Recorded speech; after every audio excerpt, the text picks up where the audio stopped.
Morning po, punta kami ngayon sa isa naming scholar din para po ibigay yung kanilang gagamitin sa school. So, papasok kami dito sa kanila. Kumustahin natin sila.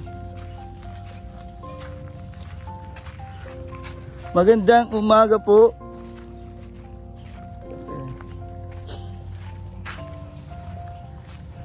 Nandito na kami. Wow, ang sipag naman.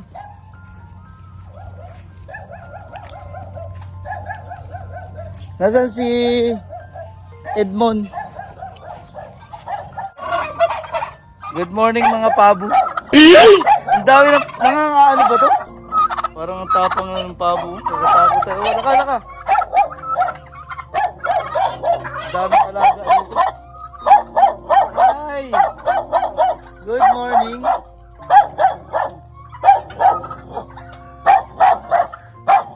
Kinumusta po natin sila at dala po natin yung para sa allowance. Thank you po kay Miss Betty na nagbigay po ng allowance and scholarship kay Janela.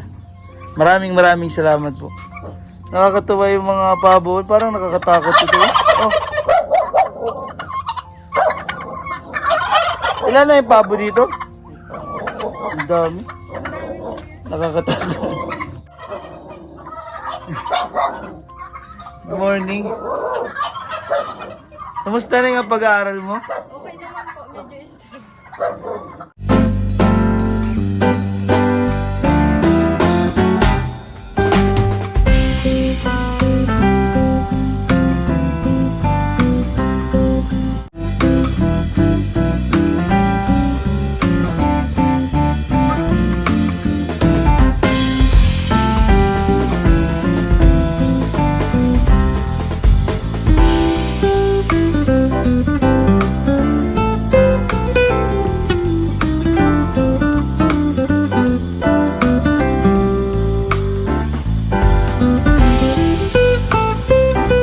Kumusta ang pag-aaral mo, Okay. Janela?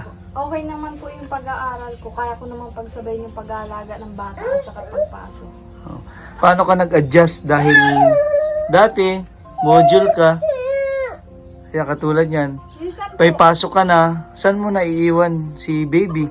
Minsan po kay Edmond, lagi po siya ang nagabantay kay Sheka. Then pag asunduin niya po ako sa klase, kay Ate Tina po yung kakalala po namin. Siya po yung nag-volunteer na magbantay.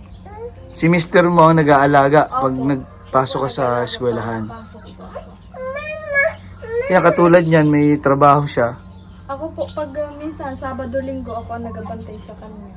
Kasi hanggang Biyernes na po yung pasok namin. Hanggang Biyernes na, whole day na. Kasi ang pasok po ni Janela ay grade Grade 10. 10. Full day na po kami. Hanggang Simula alas 7 hanggang alas 5 na. Opo. So normal na talaga ang pasukan na face to face. Opo, normal na po talaga. Yung pag-aalaga sa bata, yung pag-aaral mo, hindi ka ba nahirapan ngayong may face to face na? Kasi dati, andito ka lang sa bahay, online lang, di ba? Online class noon. Mahirap po, pero sabi nga, kung gusto mong makatapos, may paraan ka. Kaya gagawa ka ng paraan para makapagtapos ang pag-aaral. Kasi lumalaki din si baby. Ilang taon na si baby? 1 year and 3 months po. Kasi nagka-baby siya ay ilang taon ka lang noon? 17 po.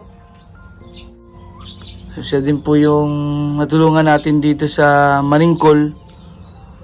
At nandito ngayon sila sa parang naging caretaker po dito sa farm.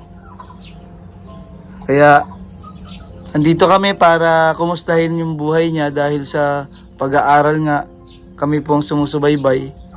Ibibigay po natin yung kanyang allowance. Yun. Maraming salamat po ulit kay Miss Betty. Maraming salamat po sa inyong pagbibigay ng scholarship. Isa po si Janela. So may uniform ka na ba sa eskwela niyo? Uniform na po ako pag napasok po. Kompleto na po yung gamit ko. Yun na lang inaalala natin, baka syempre yung bata. Dapat may, ano ka, Yun sa family planning kasi 18 pa nga lang po siya. Kung madadagdagan ulit yung baby, paano makapag-aral, di ba? So ano plano mo sa pagpa-family planning? May nakausap mo na ba dito sa barangay? Ay, sa center po ata o kaya sa community po. Doon po ata po alagyan. Bali magpapalagay ka na sa ano Opo. para makontrol yung ano na makatapos ka muna para mas maganda yung kinabukasan ng bata. Kasi sa murang edad niya nagkaroon agad ng blessings si baby. So ngayon nasaan yung mister mo? Nagatrabaho po siya, nagabilad po sila ng palay. Paano pag may trabaho siya tapos ikaw may pasok? Minsan po, si Ate Tina naman po talaga yung totally nag-volunteer pagbantay. Tapos minsan po, pag si Ama walang trabaho, dun po si Baby.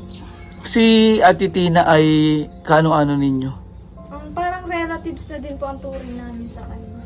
Siya po yung parang yung nanay namin. Pero yung balita sa family mo, okay naman. Wala na po talaga. As in, simula po nung umalis sila, wala na kaming balita. Maliban doon sa dati na sabi, nagkaanak sa iba, ngayon ata, nadagdagan na naman po. Pero wala na po talaga kaming balita kay mama. Ito po yung allowance si Janela. Maraming salamat po ulit sa ating mga sponsors sa nagbibigay po ng scholarship sa ating mga pinag-aaral ng mga kabataan na katulad po ni Janela.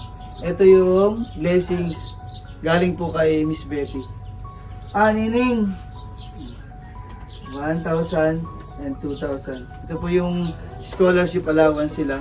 Sana ay patnubayan tayo nung katapos ka, no? Kahit na katulad yan, ay bibi ka na, ay tuloy-tuloy po yung pag-aaral. Kahit hanggang grade 12 lang po.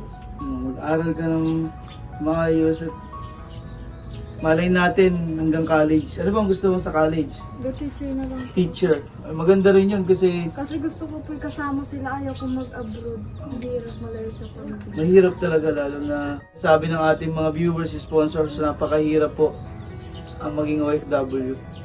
So ano masasabi mo kay Miss Betty? Miss Betty, maraming salamat po. Sana po marami pa kayong matulungan na kagaya ko na mabigyan ng magandang kinabukasan. Sana po hindi kayo magsawang sumuporta at tumulong sa amin.